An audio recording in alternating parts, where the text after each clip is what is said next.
வணக்கம். Earning per share வந்து எப்படி செக் பண்ணலாம் அப்படிங்கிறத இன்னைக்கு பார்க்கலாம். ஸோ ஏர்னிங் பர் ஷேருங்கிறது, இப்போ நான் ஒரு கம்பெனியை 500 கொடுத்து ஒரு ஷேர் வாங்குறேன்னா, நான் கொடுக்குற அந்த 500 இருந்து அந்த கம்பெனி எவ்வளோ ப்ராஃபிட் ஜென்ரேட் ஆகுதுங்கிறத இண்டிகேட் பண்ணுறது தான் ஏர்னிங் பர் ஷேர். இதை பற்றி உங்களுக்கு இன்னும் டீட்டெயில்டாக வேணும்னா ப்ரீவியஸ் வீடியோ செக் பண்ணுங்க. இபிஎஸ் செக் பண்ணுறதுக்கு நான் ஸ்க்ரீனருங்கிற ஒரு ஆப் யூஸ் பண்ணுறேன். இதில் டாடா மோட்டார் அந்த ஸ்டாக் ஓப்பன் பண்ணிக்கலாம். டாடா மோட்டாரோட கரண்ட் ப்ரைஸ் வந்து 707 இருக்கு. அதோட இபிஎஸ் வந்து 57.4 இருக்கு.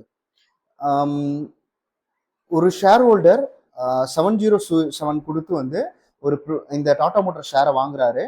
அவங்க கொடுக்குற அந்த 707 இருந்து 57.4 ருபீஸ் வந்து அவங்க ப்ராஃபிட் ஜென்ரேட் பண்றாங்க. இந்த சார்ட்ல செக் பண்ணோம்னா இபிஎஸ் மூவ்மெண்ட் வந்து நம்ம செக் பண்ணலாம் டே பை டே.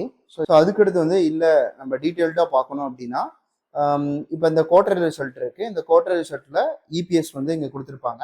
ஸோ இதில் பார்த்தோம்னா எவ்ரி குவார்ட்டர் எவ்வளோ வந்து ப்ராஃபிட் ஜென்ரேட் பண்ணியிருக்காங்கிறத இவங்க மென்ஷன் பண்ணியிருப்பாங்க.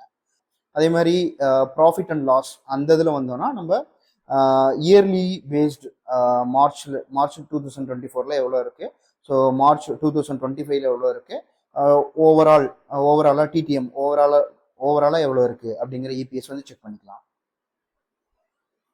இது மாதிரி ஸ்டாக் மார்க்கெட் ரிலேட்டடான இன்ஃபர்மேஷன் தெரிஞ்சுக்கிறதுக்கு என்னோட யூடியூப் சேனலை சப்ஸ்கிரைப் பண்ணுங்க, என்னோட இன்ஸ்டாகிராம் பேஜை ஃபாலோ பண்ணுங்க.